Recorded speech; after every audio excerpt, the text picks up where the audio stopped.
How to add Amazon Pay to Shopify store. In this video, let me show you an easy way on how you can add your Amazon Pay to Shopify store. Let's begin by opening Shopify. Make sure your account's ready. On your left, navigate to the bottom, click Settings. Then from here, let's head over to Payments. As you can see, under Supported Payment Methods, I have PayPal. Now to add your Amazon Pay, just simply click this Add Payment Method right here. Now you can search by payment method or by provider. So let's type in Amazon. Just click this option right here. And there, you can see all the providers that offers Amazon Pay for payment method.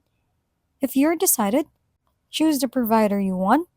Let's say we want this multi-safe pay payments. Let's click it. Now click install on the top. Then click install once again. It will take you to the multi-safe pay login page. Just simply log into your account and there you have it. That's it for this tutorial. For more how-to videos, please don't forget to subscribe and hit the like button if this video has helped you. And don't forget to share your comments or suggestions in the comment box below. Thanks for tuning in and we'll see you next time.